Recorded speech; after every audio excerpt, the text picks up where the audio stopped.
Hello England! We're back. We are. We're post-Christmas. New year, same mate. Post-Christmas, new year. New studio. New studio. It's not, it's the same studio. So, yeah. I moved. Look. Fed up with the last one, Yeah. so I moved.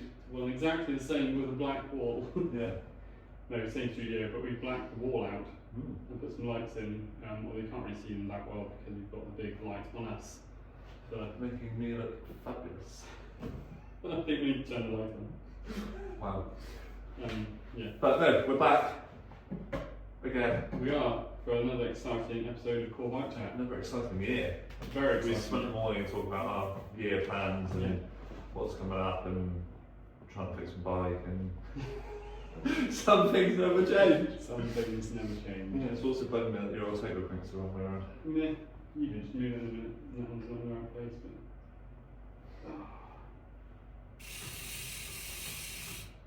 There we go. Nothing. Yeah, we're back. So we have loads this year. We've got a really big plan of things to do, including things such as, but not limited to, open days, open evenings, Podcasts. podcasts, Guest podcasts. travel vlogs, Yeah. Riding bikes. riding bikes. Yeah, I've been on my bike. Yeah, you have. We've got some new brands coming. Brands, yeah. Or you're announcing some new partnerships. I announced a new partnership with Core Body Sensor this morning. Bike chat, core body sensor, core bike Everything's core, isn't it? But it's not all. It is, yeah. Talking of core, I've been going to the gym. Have you? Doing some core. How is he?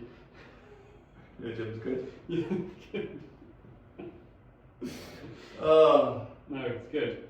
Yeah, no, well done. You've been really up in you've been at work and you've been continuing with your training. Don't talk to me. Have you done like 2 hours of work in the last day or something? 86 hours. In the last day? 86 hours on 9 days straight, Yeah. and I still managed to do 12 hours of training, so I'm having a rest day today. Good. You need a rest day. You've got to be kind to yourself. Yeah, definitely. Yes, you've also announced that you have a training camp coming up in España. Yeah. Benichism. Benicasm. Yeah. That sounds so wrong. That's easy for you to say. Yeah, 60 miles north of Valencia. Yeah. Home to training for pros through, well, this time of year really. Yeah. Albertson are out there quite a lot. It's either there or Denia. Yeah. You kind of fluctuate between the two. So. Yeah, exciting. Very. So if you want to sign up for that or check out information, head over to Aidan's website. There's a link in the description below. And probably a special super link for finding out about the actual event itself. Yes. Nice. We'll be down there. Very exciting.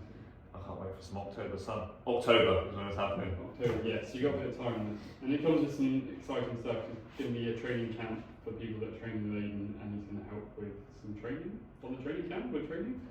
So training even? That's what lots of training is. Yeah, so it's kind of merging a cycling holiday and a training camp. Like it's not out there and head down every day. You know, we're doing 2 group rides, longer group rides with cafe stop. You know, like cycling holiday. Yeah. And so we're there for 5 days, 4 nights. So there's one like structured day where we're going to go out and you'll have personalised workouts to do on a certain climb or a certain section of road and stuff like that. Food will be done, so breakfast and dinner. I'm going to regret this, but I'm going to take on the cooking of breakfast and dinner. We're out for a restaurant evening on the last day. Yep. But it starts before the training camp. You're very kindly doing a discount on bike fit and servicing for Anyone going? Yeah. anyone going. Not anyone, anyone's going. So if you want that, you have to Yeah, come you on the have to training go. camp. Approved by Aidan. And there are some terms and conditions which are on my website. Like that. Yep. And then we're also going to offer some servicing of bikes for people going as well. Yep. So you can bring a bike into the workshop in here. Obviously, feel free to take it wherever you like to, but we're going to be doing slightly discounted servicing as well for anyone going. Yep. I can't go though, I'm afraid, because I am busy. Just Sturfer. I don't know this yet, but worst case scenario, I'll be buying it. But Sturfer are going to be The supporting nutrition of choice. supporting the event. So, like, we've got an Airbnb, so like dinner and breakfast will be kind of like family style, and there's going to be like a nutrition bar for people to help us too. So. Yeah, nice. And we've got a swimming pool. And swimming pool. You need some swimming training then. We'll have a fish out water in the swimming pool. Like a fish out of water in the swimming pool. Quote of the day so far. Aidan is like a fish out of water in a swimming pool. No, it's really exciting because I know it's something you've really been working hard to get put together. It's been a bit of a headache, to be honest, but No. I'm glad it's there now. Yes. No, it's really good to see as well, and it's really exciting. I think it's the first of hopefully many that you do over the coming years, and I'm a bit gutted. I'm not free, so I have a pre-existing arrangement which I can't change because I book it every year, a year in advance, and it's quite a big deal. Just have excuses. People, yeah, but it's I won't bore you what it is. But yeah, no, it's really exciting for you. Hopefully, as you said, the first of many, and I've paired up with Best Cycle in Spain, someone I know through Extreme Marcella, who owns the Airbnbs, and I've had friends that have used them before, and like moving forward, I might go doing more myself, sort of get a villa and do it that way. But for the first one, I just wanted sort of the logistics of it all to be included. So like transfers are included, basically everything's included apart from flights. Yeah. So like everything's taken care of. Really, so yeah, we'll see. Good. No, it's exciting. So we'll talk about that next week as well. Yeah. So be prepared to listen to that. Yeah. No idea what. Oh, that's that light that's just popped out above. Yeah. It's moved. That's why. Haunted studio. It's fun. Yeah. Yeah, it's fun. I know what it is now. Cool. Anyway, so we're here, and you may notice there's a gap. There's a space. There's a space. There's a spare chair. This is for my new imaginary best friend, Keith. Keith. Say hello, Keith. Hello. No, it's not for Keith. It is for, we have a special guest coming today. We're starting the year with a guest. Yes. Year with a guest. So we'll introduce the guest when he's here. Yes. So he's also another coach. Yes. Who focuses on people like me, over 40. Yeah. You put it nicely. I was going to say old. Yeah. I'm not old. I'm just experienced. And he's also got a vast background in first one. Punch the microphone again. How he got into coaching and where he's come from, and even because he is older than 40. Yes. Even the challenges that he's still doing now, like last year, which we'll get into. But it's it's someone that inspired me to do the long distance stuff that I've done. So it'd be nice to have him down. And he's on his way here, and the heating is on. The heating is on for him, so that is very important. It's actually quite warm here for once. But there's some. So he'll be joining us shortly. But I just wanted to talk about a couple of other things that we can do this year. So there's a really big announcement coming on my behalf soon. Which we won't talk about today, but that's quite exciting. Yeah, I can't wait for that. And there's some other stuff I want to talk about too, but not right now. Okay. But yeah, it's all good stuff. Ooh. So stick around. Make sure if you watched us before that you like, subscribe, leave a little comment down below whether you're enjoying or you hate this. One of the best comments I have heard so far is from a customer of mine who said that he asked me how long we've been friends because he thought we'd been friends for like forever. What did you say we're not? And I was like, I've only known him for like just about a year. Yeah, almost a year. Yeah. Well, you're a Dartmouth classic. Yeah. So it was just over a year. Actually speaking to you probably less. Yeah. But he was surprised to learn that it was so short because he thought we'd known each other for forever. That's a nice comment. Oh. My favourite comment to finish off the year was on the awful thumbnail. That was genius. So for those that haven't seen it, I just screen grabbed and background removed some photos of me and John, and we both look so lovely. Well, yeah, we look like, I don't know, we got robbed or something, or we had some tragic news at Christmas. Someone just pooped in our Christmas dinner. Yeah.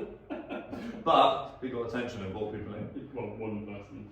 But yeah, we probably need to work on our thumbnails and what we're going to talk about. By we, you mean me?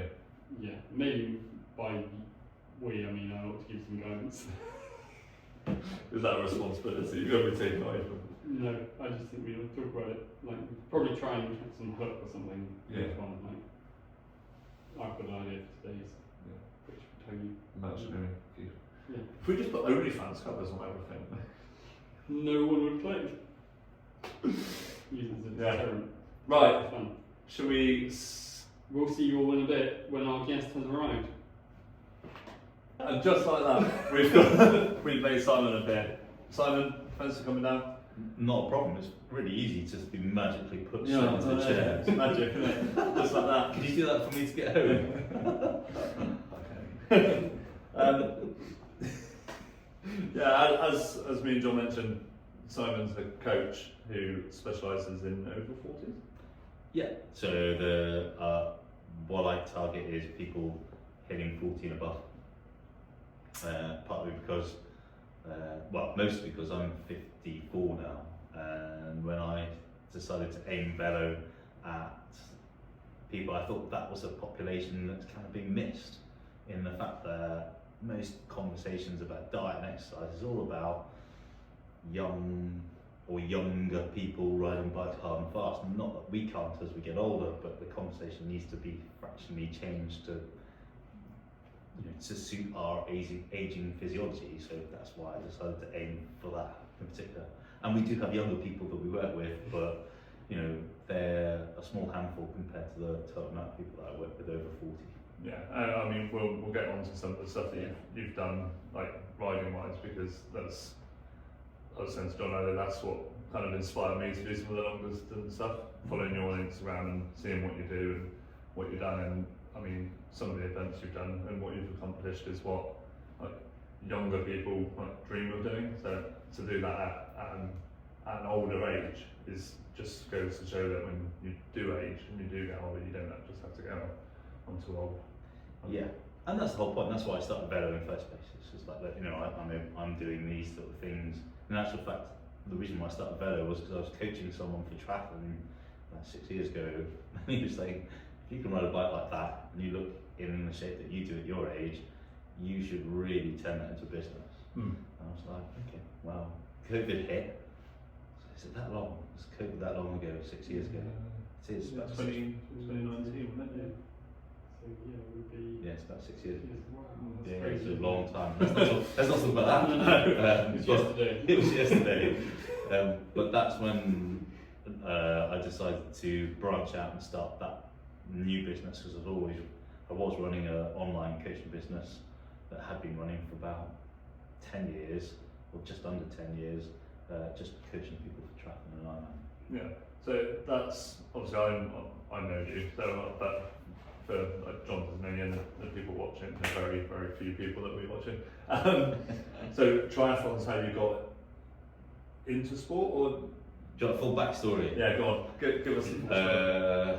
I'm one of 6 kids, so we lived up in, pretty much from the age of about 8, 9. We were moved from the middle of Edinburgh to a place called Kinross, and there's 6 kids. So mum's like, what do I do with 6 kids? Who are all fairly similar in age. I'll tell you what we'll do is we'll enrol them in the swimming club, because that'll keep them quiet over a week. And then, not that you're allowed to do this now, because I'm pretty sure it's punishment for kids, but she would drop us off after school and make us run a mile home.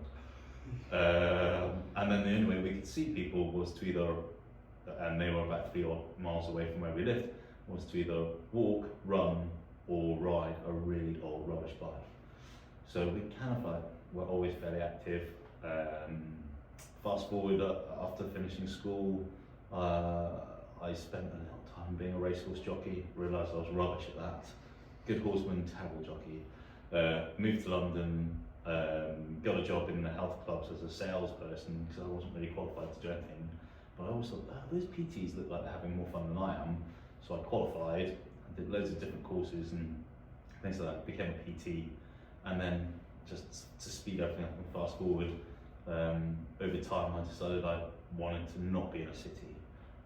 10 years in London, decided, right, I'm out of here. Loved Devon, so I thought, right, I'm moving to Devon. Start physically PTing down there, but I thought, don't want to be doing this. The internet and being an online space was really growing in what you could do, so I thought, I'm just going to change everything to that. That's how I started on that line nearly 20 odd years ago. So, and it's just grown over time. Yeah. How big is Velo now, like client-wise? Because I know you've got multiple coaches as well. We've got multiple coaches, so in total there are 70 people that have been coached by us.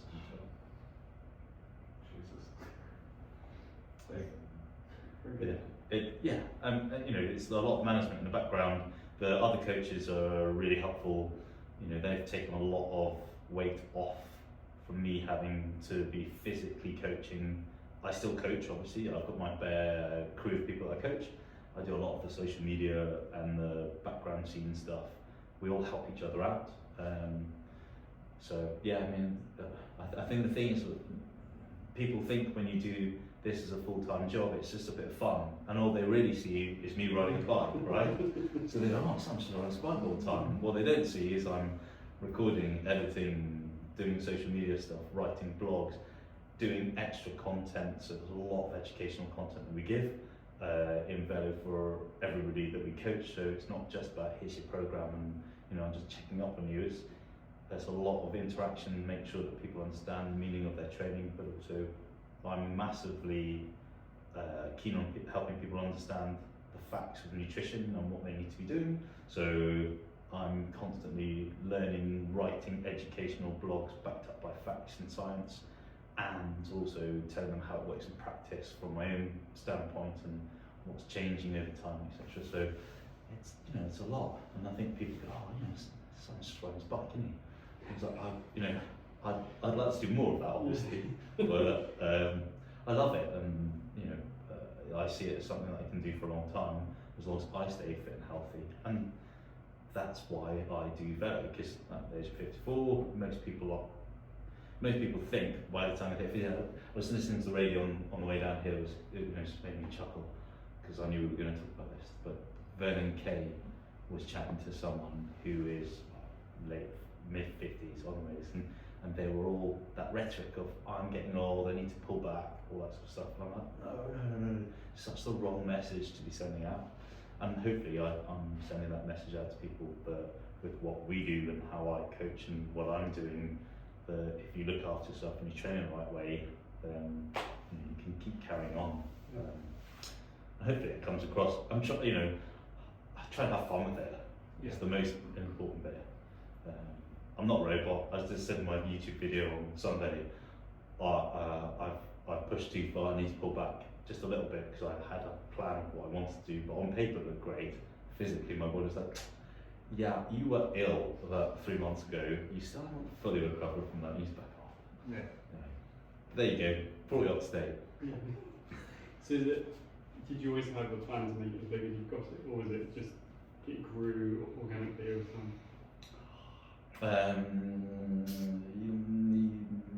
Yes, no is the answer to that. I think you get to that point where the other online business, we decided to part ways with that person I was working with, which was fine, really amicable, but I wanted to, my whole focus was I've done triathlon, I can ride a bike, and I was doing lots of crazy long distance things and self challenges, and that was really my focus. And I wanted to do just that. So the idea was to build a business that would financially support me and allow me to do what I did. And then I got run over.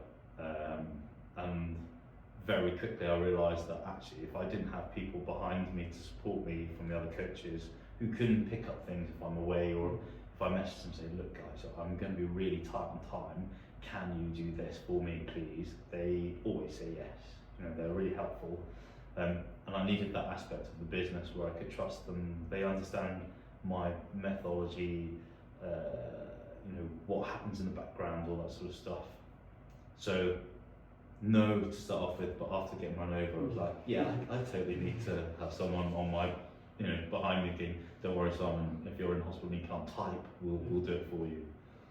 How big was the business before you had on your other coaches? How many did you have?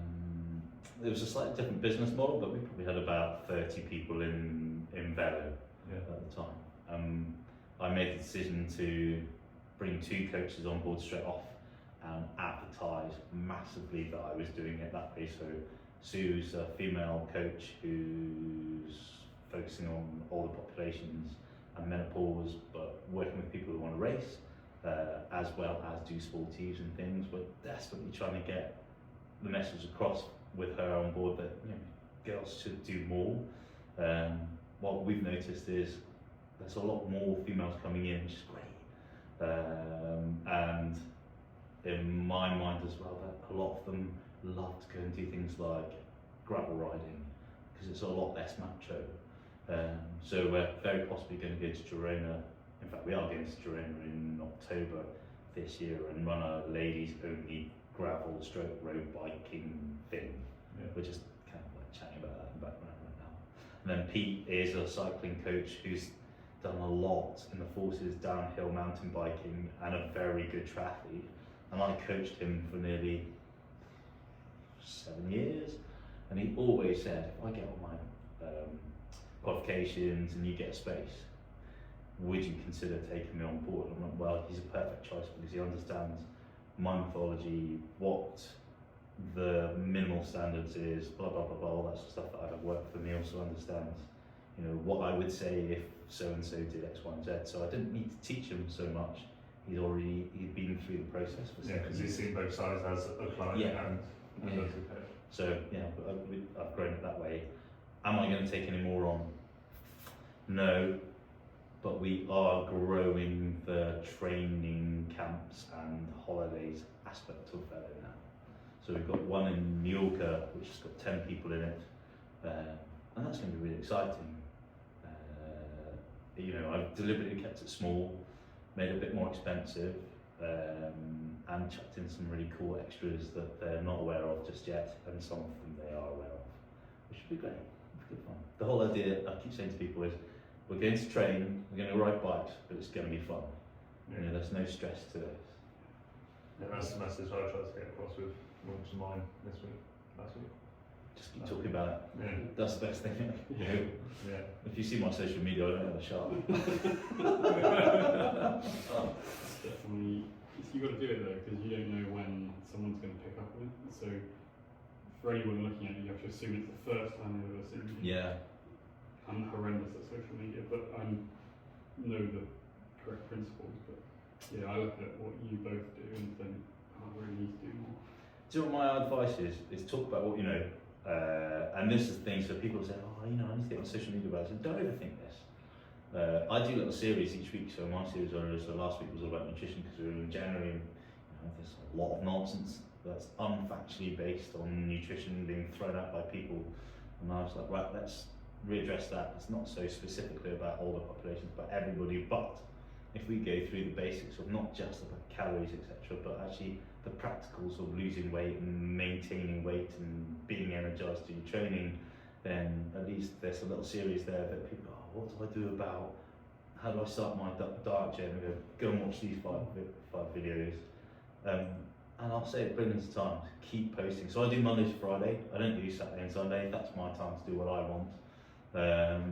I think that's fair enough. It's a rhythm that I've got into. You know, you hear all the gurus saying, oh, you need to post every day at this time. I'm like, well, I actually have a life outside work as well. And I also need downtime. And then I get really excited about doing what I'm doing on the video front and YouTube stuff, because I've got downtime to think about it and not actually feel like I need to keep posting. And then it's just post, find your rhythm and never get off it. So even if you don't feel like it, so I do this all the time. I stand in front of the mirror and go, oh, you look old today, your hair's out of place. Blah, blah, blah. Every negative chimp is like, no, don't do this, you're too tired, why are you thinking of doing that? I'm like, right, do it now. So I will sit down and write a little thing about what I'm going to talk about this week, and I will then film 5 of them back to back, because I'm not letting the negative chimp make me not do it. Which is maybe, people might think that's a bit over the top, but that's how I've got 5 years of content consistently out. And I think people just, and I'll talk about this with people we coach, we've just done a thing in Velo talking about how your mood and your emotions can affect whether you push forward and whether you actually just sit in your hands and do nothing and just go, oh, I'll just watch Netflix tonight. And how many people are guilty of letting that happen? Oh, I don't feel like it tonight. It's like, well, I don't feel like riding my bike sometimes, and I go for a month going, I hate every pedal stroke. But I do it because otherwise I don't get to do the cool things I do on a bike. So it's like, I don't care if you hate it, so I'm going to get on with it. And we get to see it every single day. Except for the weekend. No, I've posted on the stories at the weekend, generally about me riding through mud and getting covered and getting wet.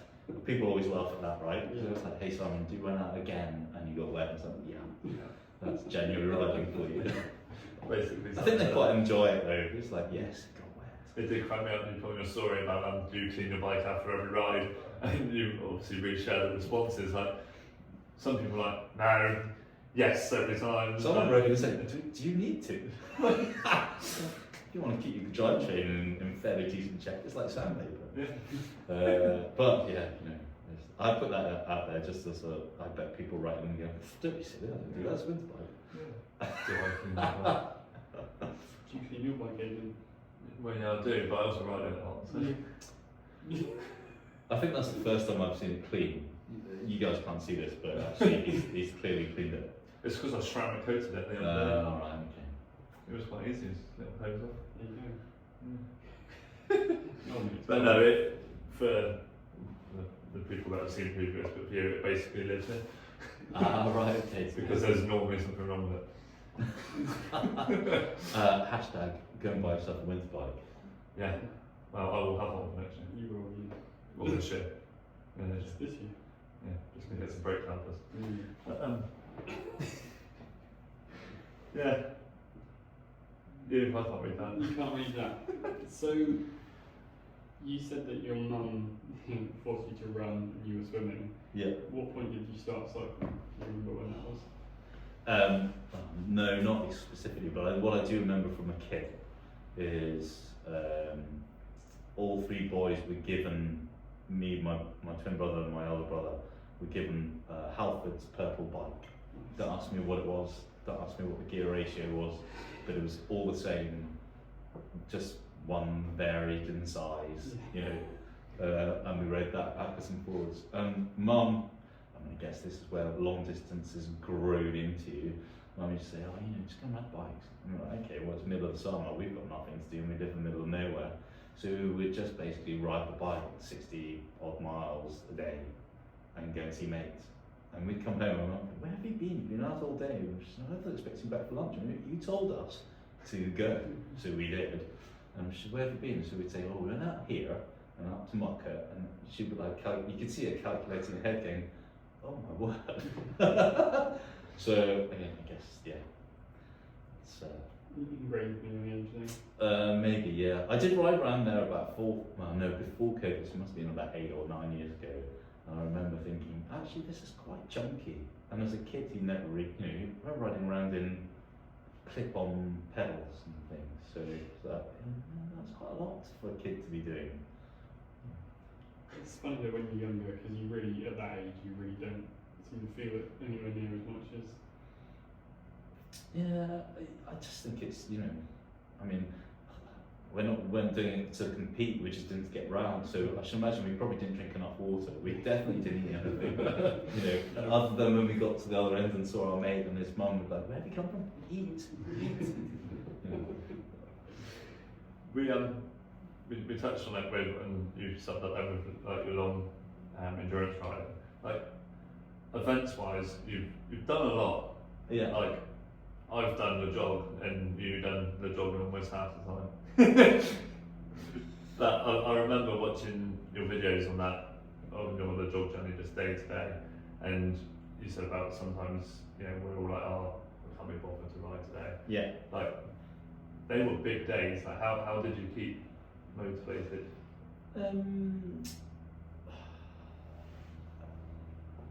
I think because I've done a lot of long distance stuff, so 100 back to backs. I did a crazy thing after COVID, when we were allowed to get out. We did a 24-hour challenge. So my mate did Everesting. He was like, oh, you should do Everesting. I said, everybody's doing Everesting. So I did a 24-hour round loop challenge for as many miles as I could do in 24 hours. So I've kind of got history in that. and the back-to-back 100s was luckily in Mallorca, so the weather was fairly decent, and that's for charity. Again, I've got history in that, so I wanted to do it in 5 days because that was a challenge, and just cope. I had a really good support team, so they were following me along, and we'd arrange where to stop, and if we need to stop a bit early or whatever, we would do. But the mentality is like, I've said I'm doing this, so unless I'm broken or both bikes break, so that actually I took 3 bikes, but if all the bikes break, I'm done. That's me done. But I wasn't going to not complete it. Just how you completed it, how fast or how slow you completed it, was down to what you ate and just that mindset. But I think my biggest, the mindset behind each day was like, just get to your end point. The hardest day was the last day, not because of the distance, but because it actually bashed it down with rain on day 2 and 3 and start of day 4.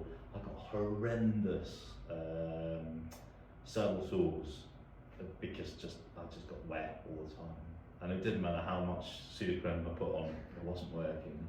I double bagged, so I put 2 pairs of bike shorts on, but I think it's on the last video actually of Landon's John O Groats. I didn't cut it well enough, and I should, now looking back, I think I should have actually put that funny moment in where I sat on the bike and they were just laughing at me because I was standing up on the pedals. I think I'm going to finish this, stood up all the way around. And they were like, you can't even sit on the saddle, can you? I was like, no, I really can't. And I did, I remember Liz saying, are you all right? And I looked at him and I was like, no, not really. But I have to do this. It's only 160 miles. I can, well, it wasn't that, I don't think. But I said, look, if I can't do 160 miles today, it's like, I've just given up. I'm not doing that. But actually, over time, you just get into it because you realise you can start seeing the sea. So it doesn't matter how painful it is. Well, I'm going to get there. It's just not going to be that joyful. And I don't mind telling you, I had a little cry when I got to the end. So I was like, I am so good. But John, you'll appreciate this. I had another bike fit when I got home because I didn't think it was right, and they dropped the saddle by 6 millimeters. It's enough to, I was going to say, if you get the saddle sort of and wearing 2 pairs of shorts, something's definitely not right there. It wasn't right. And the bike fitter said the reason why I got it was because I got wet. I was shearing a little bit on the saddle. Yeah. So, and he was like, I bet you wish you wanted to do it again now. But I was like, no, I don't know. 5 days. Again, can I do it broad where it's sunny, please? Yeah. We'll just move Landon and John O Groats. We'll all join you. At least you got to the end before you got a little cry. I done it with some guys from a charity as a group, and we made our own route. We went up the struggle in the Lake District, and we all had a cry at the top of the struggle with someone that you coach, Joe Shepherd. No longer, but he was like that. Yeah, I have coached Joe. Yeah, we all had a little cry then. I bet. It's like well, going up the struggle, doing Landon's John O Groats. It was along the stairs, like 244k on that day. I didn't do that. I won't tell. It's funny though, because I weirdly do want to do it again, but not like, so we book travel lodges and hotels, but I want to do it again with a motorhome and some friends and stuff with me and do it. I think if you're going to go and do it for time, then doing it that way is the best way to do it. And the guys that helped me out were excellent, just like so cool. It's funny though, and when you said it all out, they're saying it's amazing how quickly you cover ground on a bike. I'm like, it's quite a cool way to see the area. But I'll say it again, I don't want to. I was going to invite you along. I'll support. I'm not running a bike. I'll take that one off. But if you'd like to see Simon do it, leave a comment in the description below. We'll see if we can twist his arm. Did in 4 days this time. YouTubers always do that. If we get 10,000, so if we get 30 likes, Simon will do it again. Not for 30 likes, you won't. 30,000 likes, I'll do it in 4 days. How about that? There we go. Definitely. Good on those Just said That's that the out sound loud. bite. We're going to edit that. Yeah. Post that every day. Every Just day. actually edit that out. If that gets in, I'll be really upset. Trust me, Simon, there's very little hope at this stage for getting 30,000 likes on a video. We'll probably all be 6 feet under by the time this gets anyone. You'll get a message from me in about 25 years saying, we've just got 30,000 likes on that video. I'm too old for that. Well, what age will I be then? 50, 60, 70, 80? I'm not doing it. I'll drive in the car over 4 days. I'll be driven in the car for 4 days. And obviously you've touched on when you're working in training camps and stuff, and it's actually now, I keep forgetting about the new year. You've done the Inferno race, which has been on my list for a while, and because of various things, normally lack of money, because I'm rubbish with money. You went out and, well, to say you smashed it is a bit of an understatement. I didn't smash it. I think that's a You won the solo race. That's yeah, I came first in the smashed solo event, which I'll be honest, it surprised me because all I really ever wanted to do, and yes, if you see any of the vlogging that I'd done last year, it was all this is my focus. And I was really religious with the training that I did. You know, so the guys that I normally ride with on a Sunday didn't see me regularly because I was going out and doing my own specific stuff. But I never really wanted to go there with the best fitness I could because you just don't know how these things go. You know, 2 days, each day is 110-ish miles, a bit more, with 5,500 meters of climbing each day. And you think, that's chunky. And I know from experience that if you go out and do a bit of a bravado effort to start off with, that's going to backfire on you. So you have to be really measured.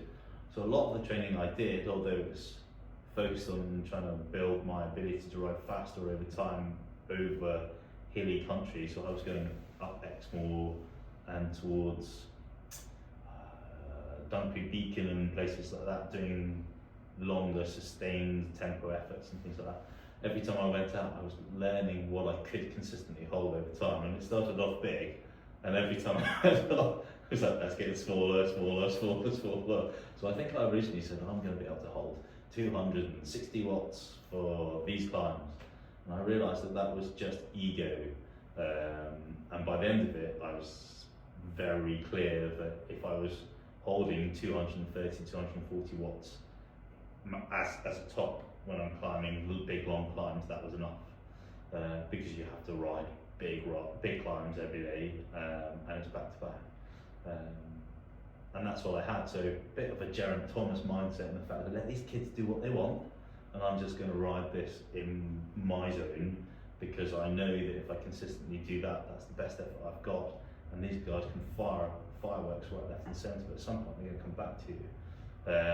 And that's the way I approached it. And also, let's face it, other people who are better cyclists than I am, so it depends on who turns up on the day. There are a couple of very strong cyclists in my category who, I think it was only in the last half of the day that they started to flay a little bit.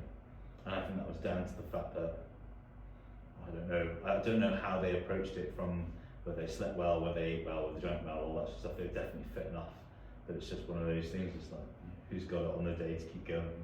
And it surprised me when they pulled me aside and said, by the way, you've been the first one that out of the individual group to win. I'm like, shut up. It's not happening. But it's quite a cool accolade, and I'm going back, well, not stupidly, excitedly, I'm going back, because I spoke to the guys from Inferno afterwards, and they were like, you do a fair bit on social media, and it'd be really cool to have people who've done these races who have won and want to come back and compete again.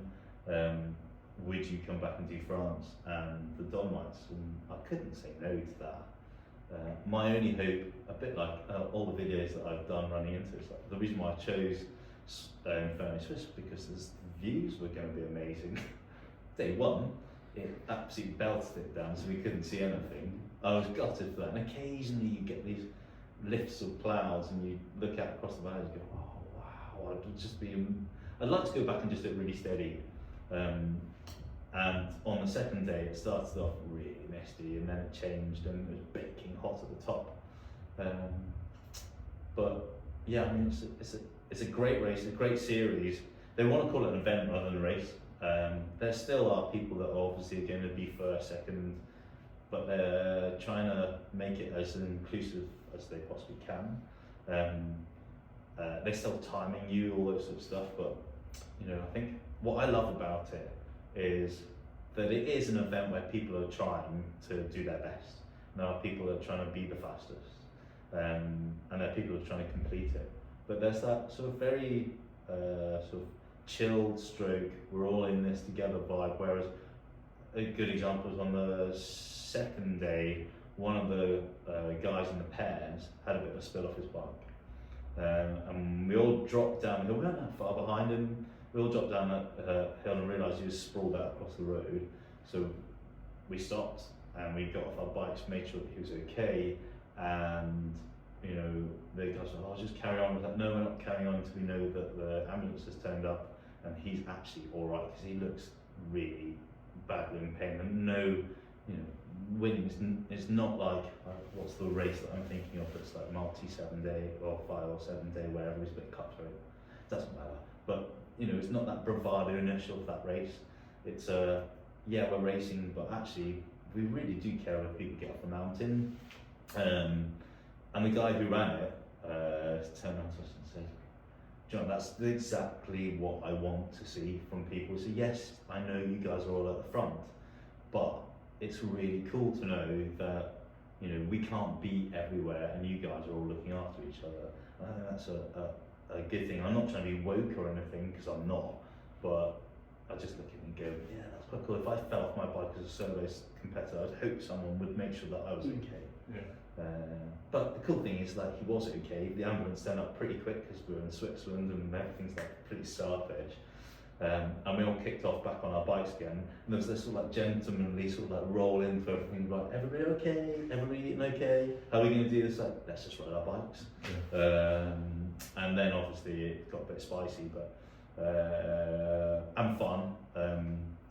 But yeah, that's why I like it, because it's got that element of we actually care about everybody doing it. In the evenings as well, that's fun, because everybody was just like sat around tables and chit-chatting about how they got soaked and never been so cold on a bike before in their life and stuff. And then realising they're going to wake up and do it again tomorrow. Yeah. It was, you say about you know, remembering that we are people and we take care of people. It was, I done 312 last year, and there were a couple of crashes there, like coming down Pygmy, and I can't remember what time it was, but you go into town, there's a roundabout, there's a crash around that, and I stopped to talk to, you know, some people to make sure that everyone was alright, and the amount of people that just like looked and just carried on riding, it was like, especially coming down Pygmy, because it was on one of the hairpins, like halfway down the descent, and people were like almost hitting these people laying in the road just to carry on, like just slow down, stop. Like if that was you know, like you said, if I had come off and I was laying on the floor, I would like to think someone would. You'll actually, because you cover the whole road. Between me and my bike, it'd be a roadblock. Actually, do you know what, it did make me chuckle when we were walking up here. Aiden's walking along, and there's you and I, and we're like, does he actually see us? No. You know, it's so You tall. can see we were both going bold on top of us. No one else. Wait, you feel this? Yeah. Secret. No, but I think it's cycling is what we try and create in here as cycling community. It doesn't matter whether you're the fastest or slowest, whether you're new in, whether you've been doing it for 10, 20 years, you love cycling, so everyone comes together for the love of the sport, and you're trying to help people out as best you can with the knowledge that you've got in various things, and everyone brings a different side to this, different viewpoint to the table, so we've all had different experiences cycling. Yeah. And it's just important to sit around and share that and remember that we're not all there for the same reason. Yeah. And that's okay. Well, that's why Velo was born, really, because it's not about winning or racing. That's, in fact, that's our tagline. We're not about winning or racing. It's about being the best you can be on and off the bike. And it's also, you know, one of the reasons why you're doing the big Instagram ride, right? Yeah. Because it's not about trashing around that hard. It's about bringing people together and going, Let's go and ride bikes, meet each other on a level that we've only ever done that on Instagram. But let's do that physically and ride bikes in cool places, and there better be, well, sadly I'm going to be in Inferno, but there better be cake and coffee, otherwise you're going to have a riot on your hands. There's 2 cafe stops. There's 2 cafe stops. And we start and finish it. I'm not doing Inferno, I'm sorry. This is what it should be, I think. Yeah, totally. Especially at sort of non-racing level, and even racing level, because one of the things that Aidan and I talk about quite a lot, or did do, is Aidan would say, I'll come out for a ride with me. Well, I'm not going to have to ride with you, Aidan, you'd absolutely destroy me. But actually, there's no reason, well, we have gone out cycling, and yeah, you do go up hills a lot quicker than me and get cold at the top. But it doesn't stop the enjoyment of going out. No. And you just go out, and it makes you go, it helps me improve, and it's not as bad as. No, it's a little bit annoying sometimes, because quite a few, especially with Instagram and stuff, I've messaged people like, oh, do you want to meet up for a ride? Like, if you're, no, well, no, because you ride too fast. I'm like, what you see on Strava is when I'm riding on my own, or when I'm training, or when I'm like, I can do social rides. I can vouch for that, because she's gone riding with me, and we've just gone, this is supposed to be zone 2, and we've just chilled. It was actually Tristan that. It was actually Tristan who couldn't do zone 2. Well, It's like, But every so often he would just spat off for 20 seconds like that. you can't do it, can you? You can't just not turn the pedals down a little bit and just chill. It's like, oh, we gotta go faster. It was funny because that's the ride back on, and it started raining. I could just see him. It was like a little Jack Russell on a lead that was too short. And actually, what almost makes me laugh is when you're riding up a hill and you've got power meter and you go, John, Tristan, I'm doing nearly 300 watts. He goes, I'm still running in zone 2. It's like, no, you're not. You're really not. If he's listening to this, sorry, mate. He is one of the only watchers. Tristan is someone that's been mentioned on this podcast most episodes and is yet to be on it. Yeah. But Change that soon. yeah, we'll have to change that soon. But Tristan is a good character, so I'm sure he will be fine with it. So, definitely. Just moving on and moving the conversation on a little bit. I recently turned 40. Mm-hmm. So, right into your next stage, into your speciality, what things, as turning 40 and getting older, do I need to consider differently in training than I would do when I was slightly younger? I think the first thing I'll say is, like, just because you're 40 doesn't mean you can't. I think when let's go into this, like, the reason why I do Velo and the reason why I'm still strong and hitting the gym a fair bit, and I will swear that absolutely blind from the science and from in practice with myself and working with others, men and women, that strength is your foundation of power, endurance, and it's, look at the longevity studies on it now. So the stronger you are, the better you will age. It is like your aerobic capacity zone. Get that big and powerfully dense. So stick within your aerobic zones and be strong. If you can only just do those, you'd probably be a very robust cyclist.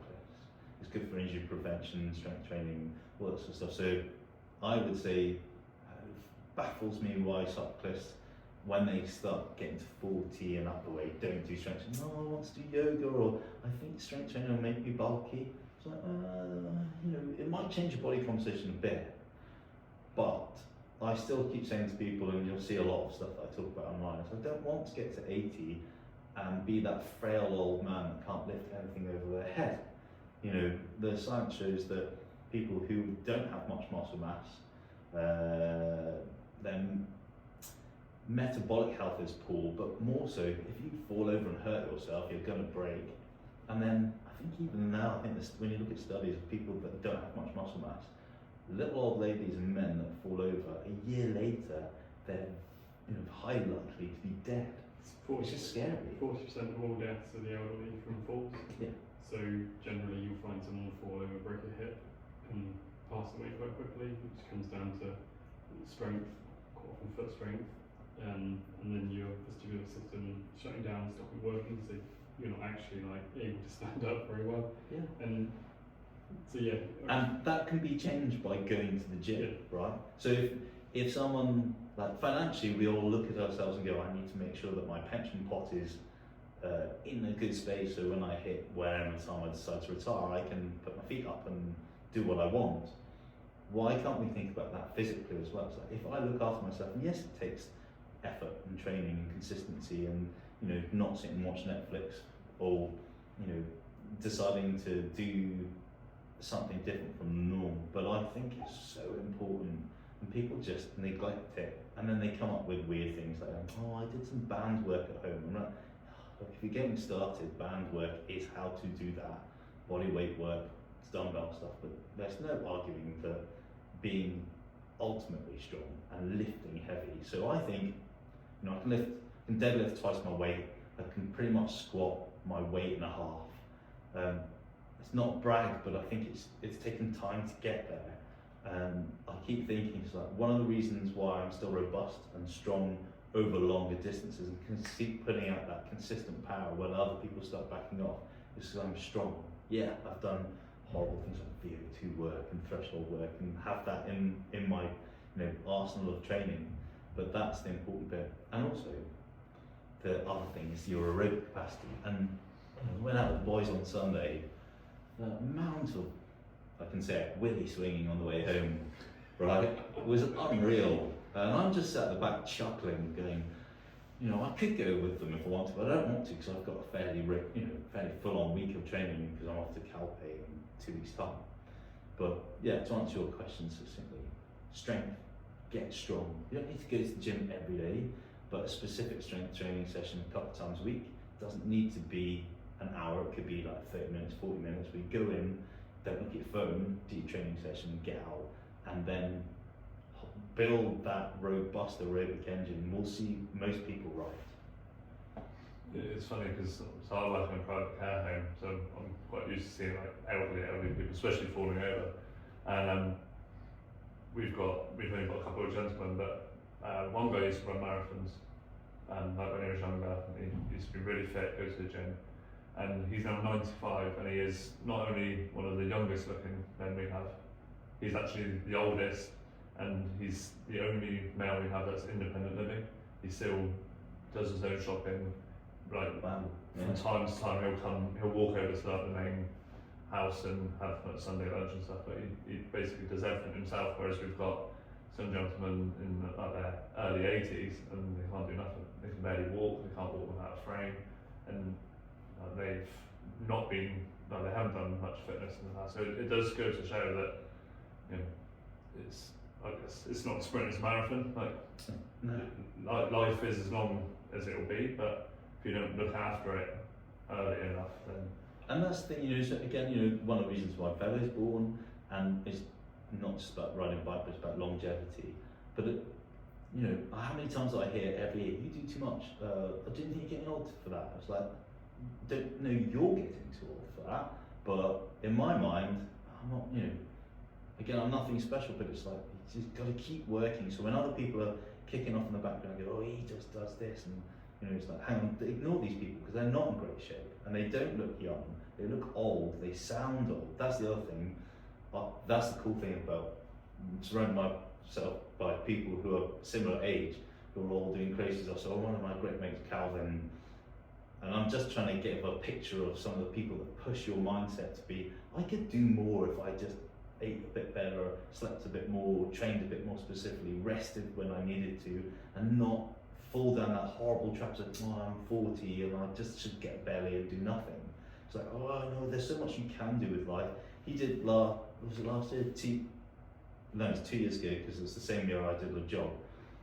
He did the Bob Graham challenge, which is running all the way through the Peak District, the Lake District, and doing 44 points, right, in 24 hours, right?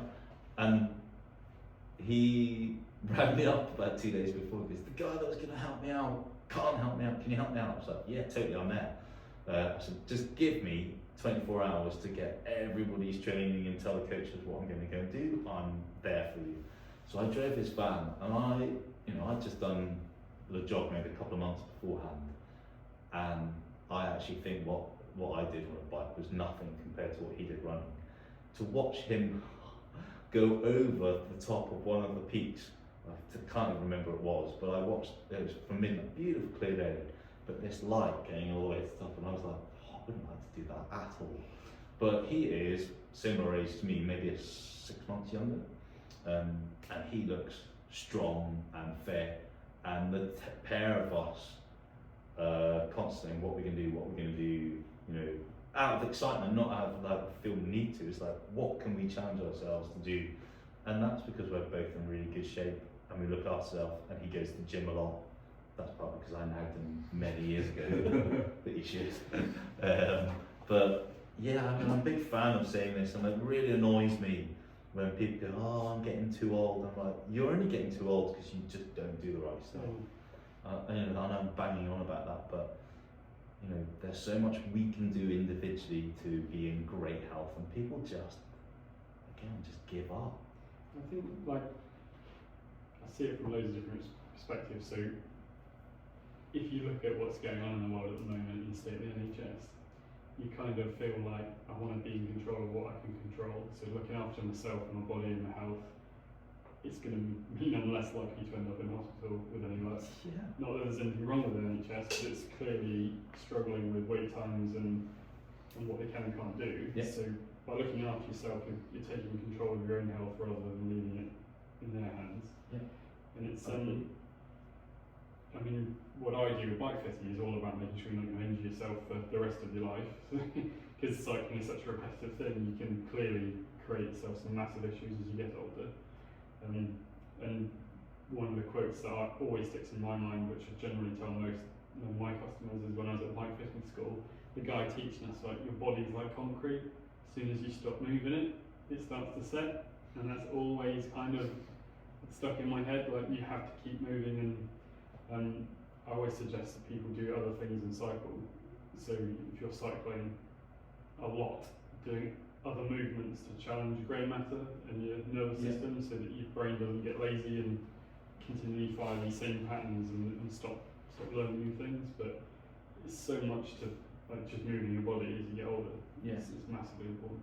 I think there needs to be some specificity to it from moving the body, because I think, you know, just move more is not a good enough answer in my mind. You know, as we get older, we lose our VO2, we lose our reactive muscle force, our short twitch muscle fibers. Now, all the science says that if you train it, you can retain it for as long as you possibly can. And when you look at the metabolism studies, and they say, you know, it doesn't really degrade until the age of 70. We're talking about muscle here, right? And how your body functions. But if you really train it specifically enough, and with a mindful approach to it, you should be able to keep and hold on to that physiology for as long as you possibly can do. And I totally agree. It's like, I look at it and go, I don't want to be 80 and someone feeds me. I want to be your 90-year-old looking after myself. I want to be independent. Not that I don't want to be surrounded by other people who are also independent, but should it be that, you know, something rolls in front of me and I can't step over it because I'm too weak and old, physically and mentally, to be able to react to it, that's, you know, sounds wrong, but I believe this, it's my fault. I didn't look after myself. I didn't invest in myself early enough to do it. And we all have a choice. And the problem is, I see loads of people saying, I don't have time. It doesn't need to take a lot of time. You need to factor in as much as you can do with the time that you've got. And people are all or nothing at all. I'm really, again, you know, the people that I work with, I'll say it a lot in their comments and feedback, you know, and I always give them loads of praise. So if someone's got, let's say, a 2-hour turbo because it's winter, and they did an hour and 20 minutes, they go, I only did an hour and 20 minutes. I'm like, you know my stance on this. An hour and 20 minutes is way better than none at all. So do what you can, and it's developing that mindset. And I'm not mean to that, I can't be bothered. Although last year I developed that mindset the minute my chimp was saying, oh, you don't need to today, you've done quite a lot. You know, you've been consistent. It was like I literally, and I'm lucky I live on my own, I literally down tools, put a pair of shorts on, put a t-shirt on, grab my car keys and go to the gym, because I'm not letting that chimp get in the way. And it's always the 2 fingers up to it straight off. makes me chuckle when I go to the gym as well. It's like, you just told that chimp to go sod himself. Rob, maybe quite a strong mindset, I guess, but again, it's like, it's nothing more fun than turning up to an event or stuff like that and riding really hard with people and they're going, that guy's 54. So, you know, for as long as I can keep that up, you know. When you talk about chimp, Simon, are you referring to Dr. Steve Peters' chimp paradox? Yeah. I've actually read part of it, but I'm horribly dyslexic, so I started reading the book. Yeah. And I was like, I can't do this is too much for me. I listened to parts of it, but I understand the basics behind it. And I think we all have those voices saying, do it, don't do it, do it, don't do it, do it, don't do it. And it's what stops us. Our emotions, and I talk about this a lot with people I coach, our feelings and emotions stop us from doing things because we convince ourselves we're not good enough. It's not possible before we've even started. Good example is my nephew who said, I really want to start a YouTube channel like you, Simon. I'm like, yeah, crack on. And he was like, well, I don't have all the kit. Like, you're putting barriers in front of yourself. I started my YouTube channel with a mobile phone. I still do mine with a mobile phone. Yeah, me too. It's like, it's easy. Yeah. This podcast is now on mobile phone. But he was instantly putting brick walls in. I can't, this is too much. I need to make this perfect. So, like, trust me, you look back at my original YouTube videos, they were probably still are. I don't care. No. Not for the content, no. It's funny you say about the mindset of, like, when you've got a chip on your shoulder, just you put on your shorts and go to the gym. Like, as I've discussed with you, I never used to go to the gym at all, or do any strength and conditioning. I just used to ride on the bike, and like, if I had a bad day at work, or if I had just a bad day in general, I would be the one to sit on the sofa and go, I can't be bothered, I'm going to watch TV, and I'll go back to normal tomorrow. Whereas now I do go to the gym at least twice a week, and then normally if I've had a bad day at work, I'm like, oh, I've got like an hour turbo to do. Actually, tomorrow I'm off. I know tomorrow is going to be a better day all round. I'll swap it around, go to the gym today, and in the car, like, I'm even there going, oh, I can't be bothered. But as soon as you scan into the gym, like, and you in that mindset of I'm doing this, you know, you get it done in 14 minutes to an hour down the line, and you're like, oh, I've done it now, and actually I feel better. Like, everything that's been on your mind through the day is just that feeling of accomplishment of doing it when you didn't want to just grows over time. And again, you know, I see a lot of people just not doing that. I didn't want to do it, and then that grows over time. So you choose your poison. What do you want? Do you want to be in good shape? That takes effort. Want to be able to ride your bike hard? That takes consistency and effort. And it's like, you know, I'd love there to be an easier solution, really would, but it's not. And that's the bit that sets us apart as general population and as cyclists, right? Cyclists, who do you know that looks at a hill and goes, wow, I wonder how fast I could get up that? Only cyclists. I wonder how many times I could ride up and down that. Yeah, exactly. Oh, that'll be good hills to do everything on. You know, all these sort of things. And as cyclists, I think, you know, we are a bit bonkers.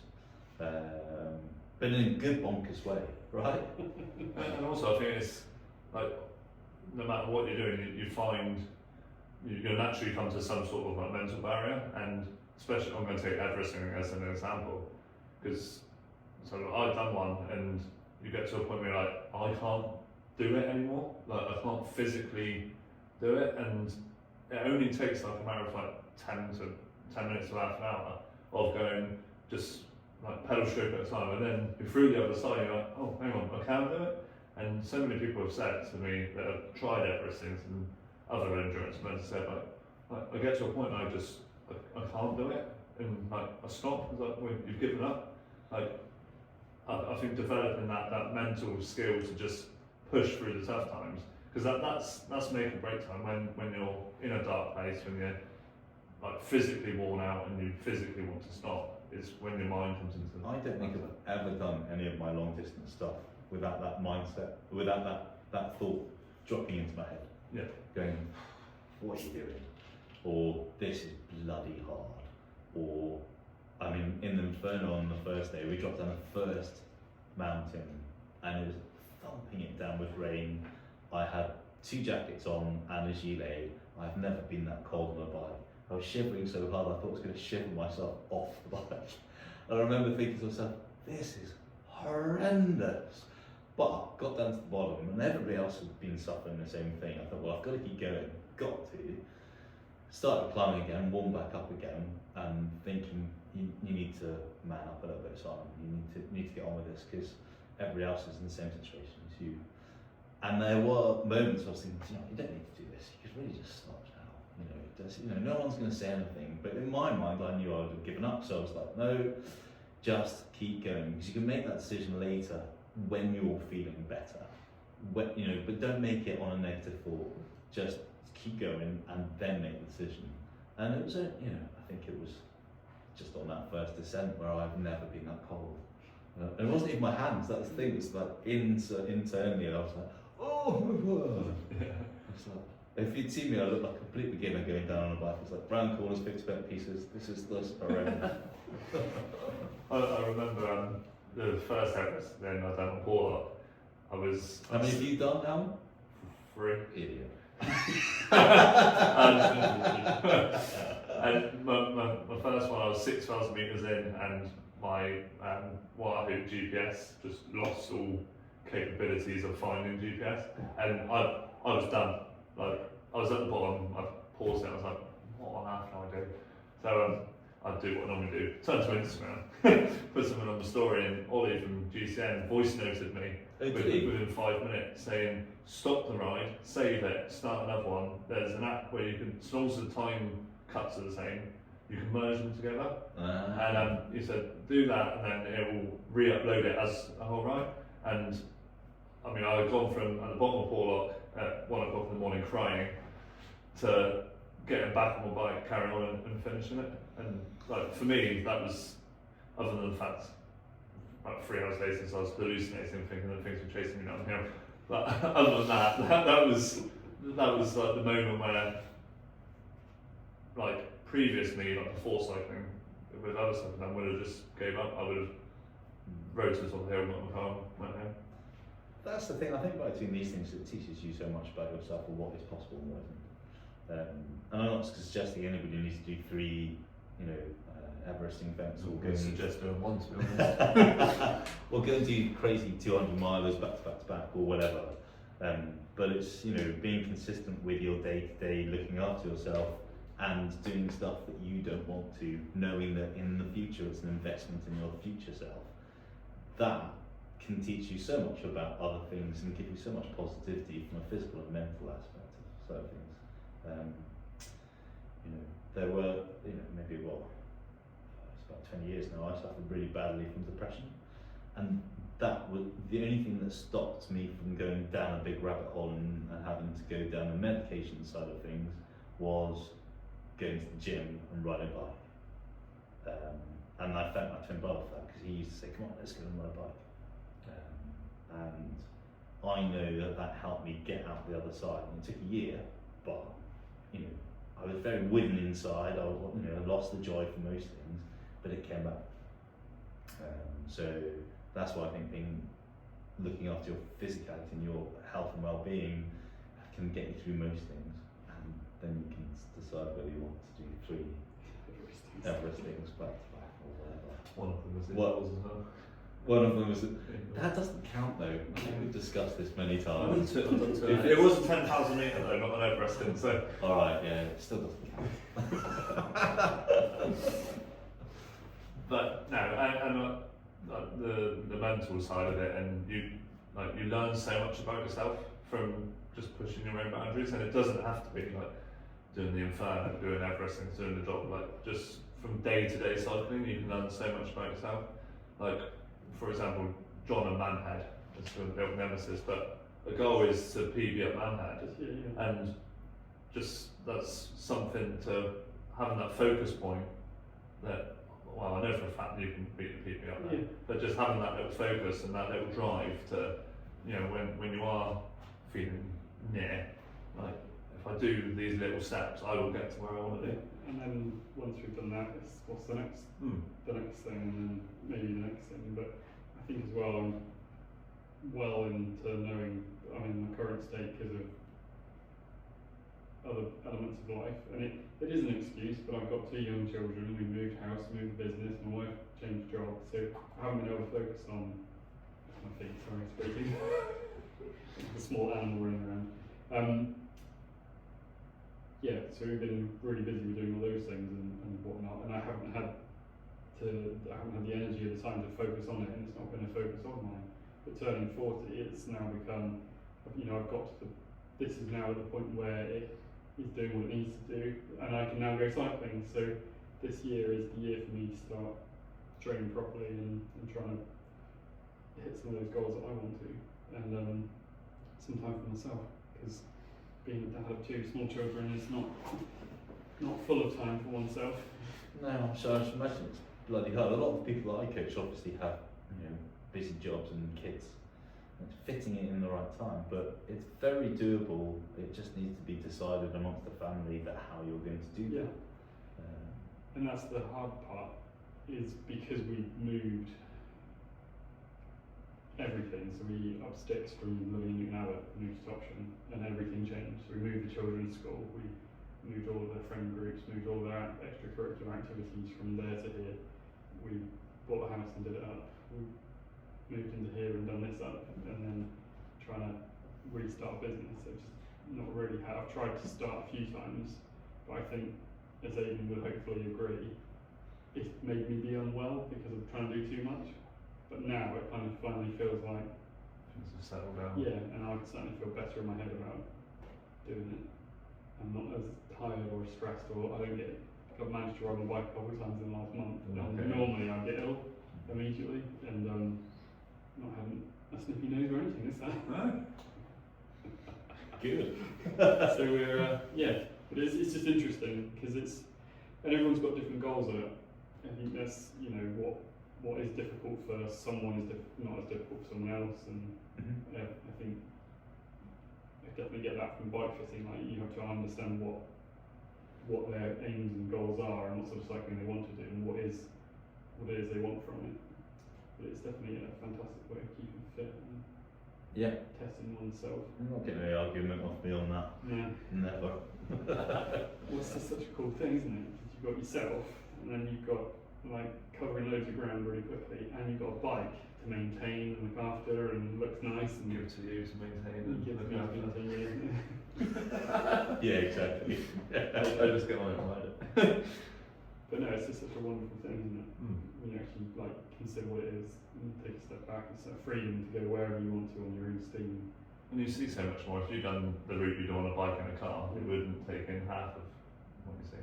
When you learn about yourself along the way and get nice cake and coffee and meet good people and Aidan. Oh, that's harsh. I'll remember that. No, you won't. But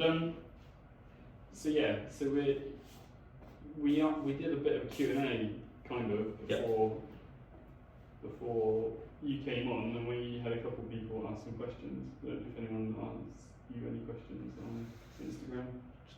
No, I mean I put up the post late, but Yeah. To be fair, it was a bit of a late edition. It's been a bit of a manic week, so it was all a bit late. But we've got two questions, and someone called King Aidan Cycling Coach wrote a test. That was me making sure it worked because there wasn't any responses. I'm not sure we can answer that question. No, test. Is that you want to do a test? Well, no. Is that in the film you do a test? Or? Can we film that? Yeah. We'll do that now, right? It did work because we did get two actual questions. You got one, John. Yeah. You can read it. This isn't me, although it's Johnny Jank 60 asked on Instagram, what length of zone 2 riding is beneficial? Actually, do you know what, interesting enough, I looked into this the other day because I was listening to Greg Seller talking about it, and they were saying, look, where's your benefit from zone 2? Is an hour long enough?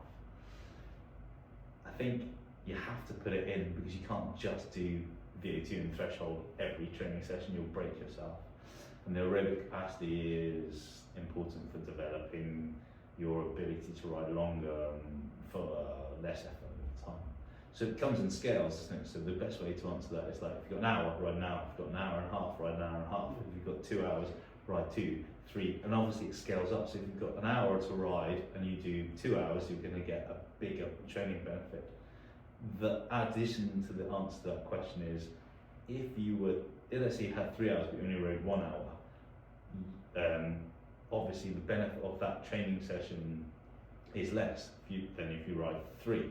But I think where it really starts to grow in its value is past about 90 minutes to 2 hours. Right. So past that point, that's where you really start to develop much more of a deeper aerobic adaptation. But it's interesting. So I think the answer is if you've got an hour, like we were talking about this on the ride the other day, someone said, oh, is it, if you did 60 minutes on a turbo, strict zone 2, is that similar to doing like 75 minutes? And you go, well, I guess so, because when you ride outside, you've got those times when you're not really pedaling because you're going up and down. So if you've only got a short amount of time, whether you love turbos or not, and you really want to get fit, jump on a turbo. But yeah, I guess that's my straightforward answer. Okay.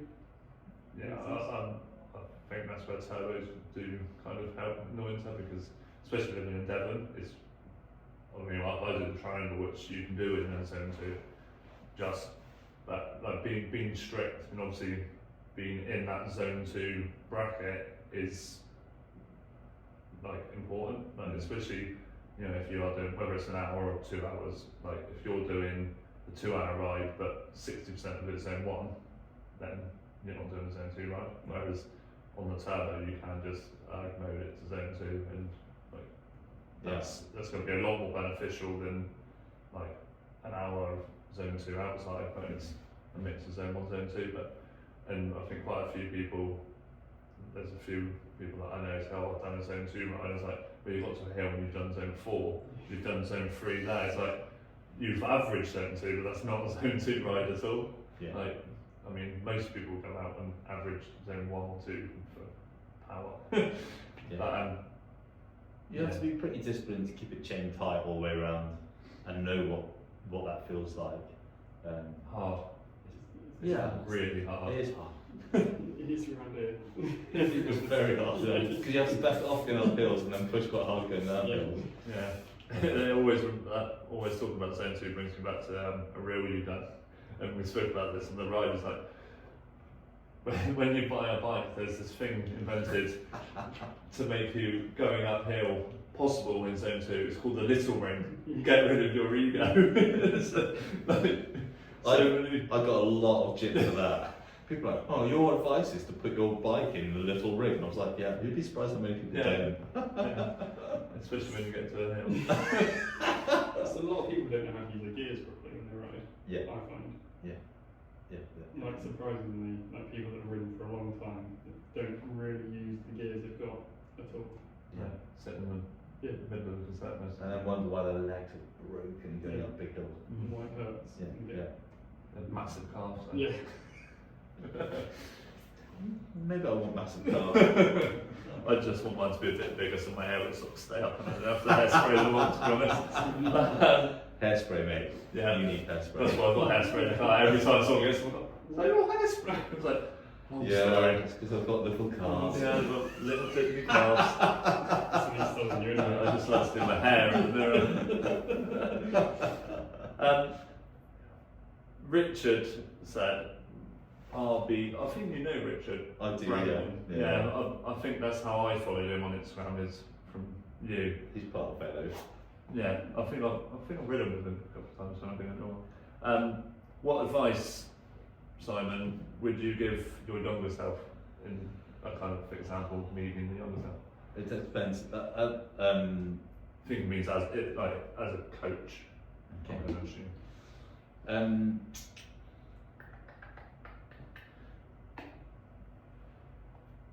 Don't stop riding the bike. It's like, get your purple bike and keep riding bikes and never get off it. Because I had a hiatus of 10 years when I went to London, and I wished I'd, from an early age, just ridden bikes from straight off. Because what could have happened, knowing that I've got a fairly decent engine now, if I'd really thrown myself into it early on. But I guess everybody thinks that, right? You know, if you think, oh, if I started riding bikes earlier, Hindsight's a Yeah. wonderful thing. it is, yeah. So yeah, that would be if I could go back into a time machine and just stand in front of myself saying, don't ever get off a bike, keep riding it. That's what I'd say. Goodness, I wasn't planning so hard, you know? You can just see John's eyes light up, and he's like, more chains, more brake pads. More things to do. Yeah. That's great. And Simon, what's the best way if anyone listening, watching, decided they were over 40 and they wanted to come to Velo for their training, how best to get hold of you? You don't have to be over 40, but if anybody wants to find me, I've got Instagram, so that's Velo_Performance. And then you've got my YouTube channel, which is Velo Performance, and I'm on TikTok, again, Velo Performance. And we've got a website, so that's veloperformance.club. And we'll stick all those links in the description below, won't we? We will. Well, whatever. I don't follow you on TikTok. I'm going to figure you follow on TikTok. Well, it's the same as on Instagram. I haven't changed it to be down with the kids or whatever. Watch the same video twice. Well, it's interesting. I always think the social media aspect thing is an interesting thing. So, you know, again, it's just post. You never know who's watching, but it is fascinating the number of people in their 40s who are on TikTok and watch reels and things and have come across my content and think, oh, you know, he's a cycling coach in his 50s talking about cycling. I might follow him. So, you know, there's a big following. And yeah, social media is it's just a great platform. If you are consistent with it and do it right, am I doing it right? I'm doing it right for me. So. Yeah. And the demographic is completely different between platforms. So like the sort of people that follow me and I see on Instagram compared to my TikTok is completely different, and you can post the same video on both and get completely different outcomes. Yeah. Like I had a bit of fun with, I got my partner's son to throw new nail pins kit at me, and I was doing kind of like a video, and that got like 5,500 views on Facebook, but on TikTok it's on 78,000 views. Wow. With a load of comments calling me every name under the sun, which I'm kind of ignoring. But it's just amazing how, and you know, vice versa, but how different platforms can attract different sort of people. I'll tell you a funny thing which I learned from Francis Cade, from watching Cade Media, because you know, you do social media long enough and you're going to get morons chucking idiot questions at you or saying that something rude about you. I've had my fair share of it. I completely have this response when people are being rude is, if it's on TikTok and Instagram, you are deleted straight off and banned if the minute you are disrespectful and rude. I don't mind adult conversations, but if you can't be an adult about it, I'm not having a conversation with you. And it's always from someone who has got a very odd picture on there, or no picture at all, and 0 followers, so you know they're a bit of an idiot. So I just delete them straight off, and so they're banned. And on YouTube, they've got this great feature where you can stop people from writing stuff on your channel. So you effectively ban them, but they don't know. But Francis Cade said this is what he does. So I've nicked it from Francis Cade and turned it in around a little bit way. But if someone's rude, and occasionally it happens, I always write back, thank you for your comment. It sounds like we're having a really bad day. I think what you need to do is go and speak to some friends and talk this out. I'm really sorry you don't like my content. I'm only really here to help you. I wish you all the best day in the world. And it's pretty much my standard response. And then I ban them. And they can write back, read comments as much as they like, but I will never see it, no one else will. So they can basically be shouting back into the ether, and I don't care. But, you know, unfortunately you do, even with the best intentions of trying to give the best information out, that's facts checked. And that's the annoying thing, is like, I'm not putting any content out that I don't 100% believe in or haven't learned about. If I make mistakes, I will go back and talk about it. Look, I used to think this, but this has changed, and now I've changed my mindset, and this is why. But you get idiots writing silly stuff on your stuff, and it's like, I'm sorry, I just don't argue with people like that anymore. It's such a waste of my time and kills energy. But, What made me laugh is like I looked at the comments, I scrolled through, I was like, I can't be bothered, Don't I'm do not for this. But and I was like, hang on, all these people are like commenting like this and that, but they're also resharing, so you're actually growing my video. Like, it has, yeah, no, I have, I've had some adult-ish conversations with people who, and I've thought sometimes when people have written back, I thought actually this is making the channel grow a little bit, so I'll just keep talking a little bit. But eventually I was like, oh, I've had enough. yeah, I don't know, and there was like 600 comments, I was like, actually, I'd have one. I really wouldn't. When you start getting really horrible, negative, very unpleasant comments, I think that's when you go, oh, that's Yeah. And, I'm a small channel, so you can imagine what Kate get. I bet they get horrible stuff, and they completely ignore it. Because if you listen to it, you would never post anything again. So yeah, it's the downside, dark side of social media. However, for the most part, I think it's been pretty good. Yeah. And there was upsides, like you mentioned, the big Instagram self-plug. Yeah, you should plug that more. Yeah. You should plug it pretty much every week. Yeah. We are. I got the swatches for the Oh, custom jersey the other day. Because we're going all out there for this year. Yeah. I'm not to change my mind and get a jersey. Might not. We'll see. We'll get one. We double the price for you. I think that's it. Cool. You're looking at me like you're going to So say now, I was something. going to say, is there anything else you want to talk about? We can always edit this back in and put Simon this last bit in. I think female riding is the only thing that I think that needs to be encouraged more, and there's some really cool content creators, female content creators out there trying to sort of encourage more ladies getting into it. It's a difficult one because it is quite macho driven, isn't it?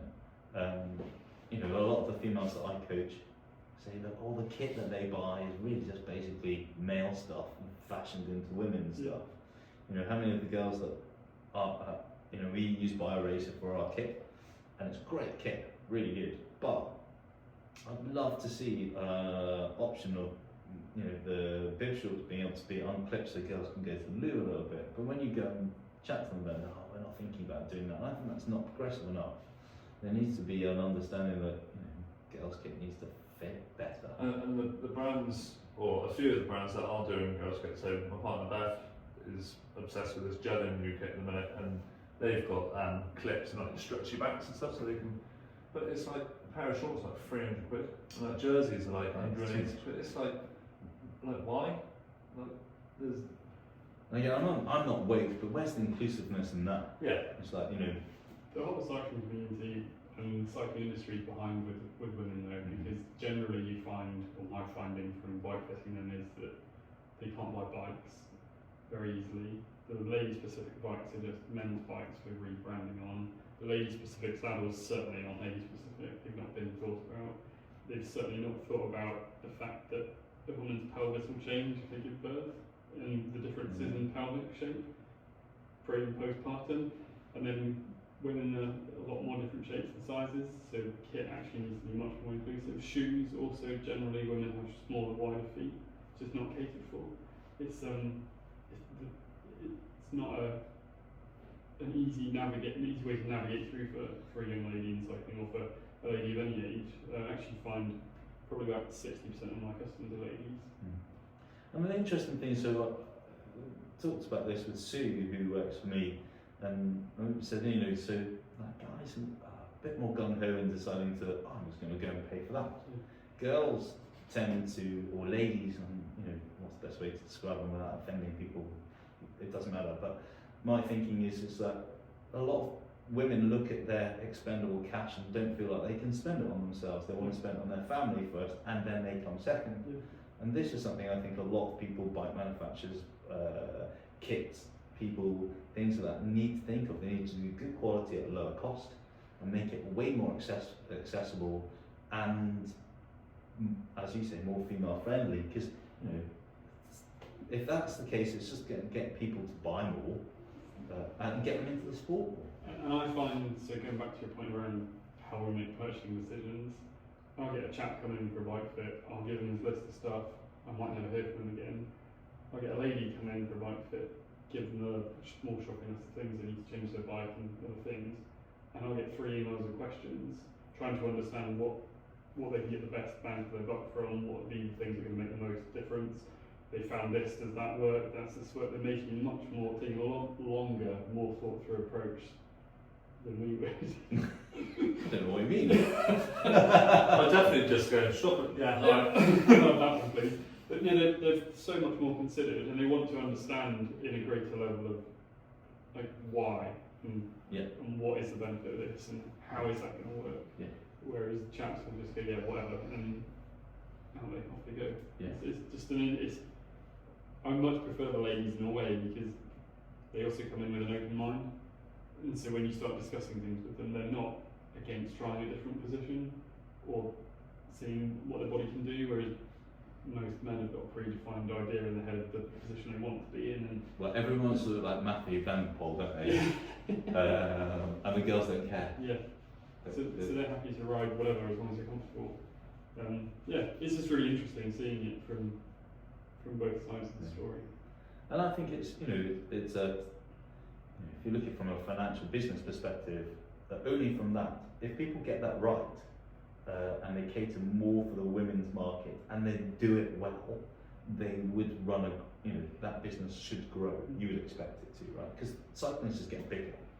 And also I'd like to see more girls. I think what's really cool is you go to places like Mallorca. Maybe about 10 years ago, you didn't see ladies riding around on their own. You do now. And that's quite exciting. From my perspective, I look at it and go, that's cool. They feel confident enough that they can go out and do that. And it's, it's changing, but it needs to change quickly. Yeah. I think we can all help that. Yeah. By promoting women's cycling and talking about the benefits of it and trying to demystify things. So I get questions like, can you show me how to change a tube? When a female customer comes in to spend an extra half an hour going through how to change it, because they don't feel like they can go to a mechanic or a shop. We had this we had Libby, who is the captain of Exeter University Cycling Club and runs the women's team, and we had a conversation about this because she went into a bike shop and looking to just buy some gels for a ride, and she had this massive debrief from the shop worker saying, oh, this gel does this, like she had no clue. She's like, I know, I just want some gels so I can put them in my pocket on the bike. But like being mansplained. Yeah. And like she said, like going into shop for like women's kit, it's never, with the men's kit at the front of the shop, it's always tucked up at some corner at the back out the way, and it's just not very accessible or inclusive. But that was an interesting chat. And I think going to any bike shop, that's still the same. And that's because the majority of people riding bikes are men. Yeah. I was thinking of bike shops we'll talk about this in another one, but I think the way bike shops are set up isn't necessarily always to provide you with the best level of service for your own individual needs. It's to sell you the stuff that they've got in the shop, which is obviously makes complete sense as a business, and that's what we're all trying to do. But there's a marketplace for a much more tailored. Next week, the Pinarellos will be on the wall over there.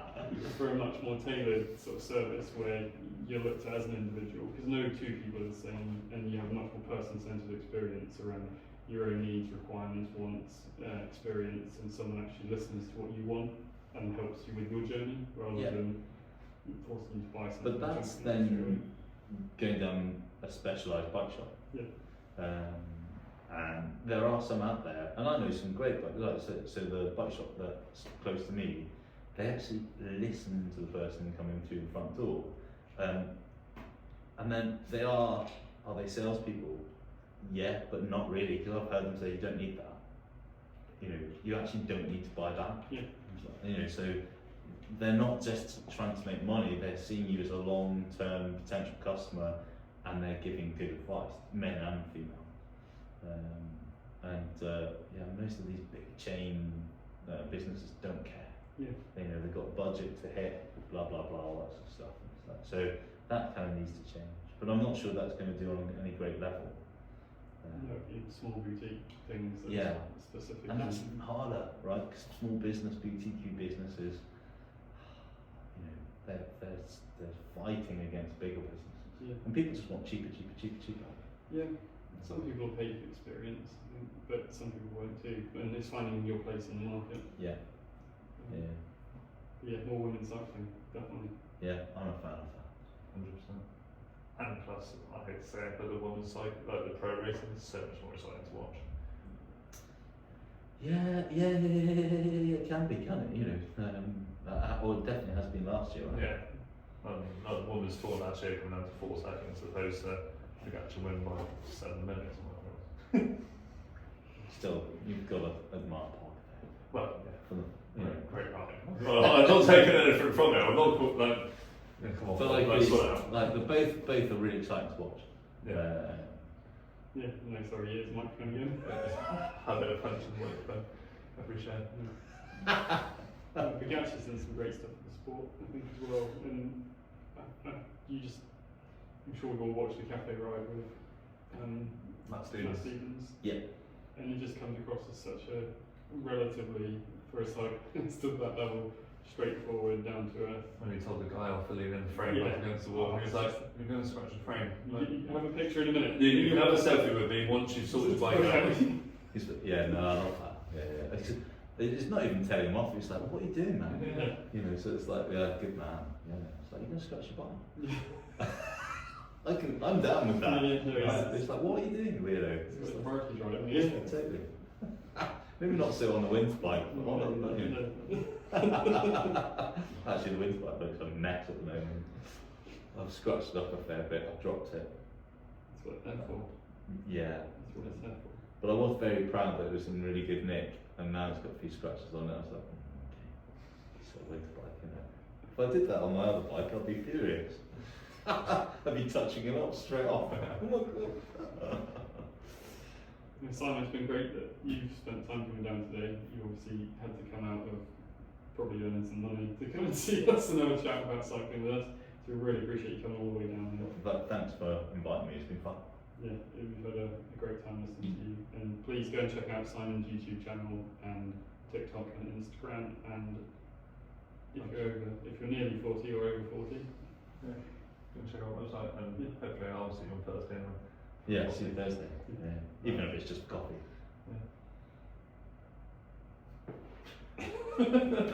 bye.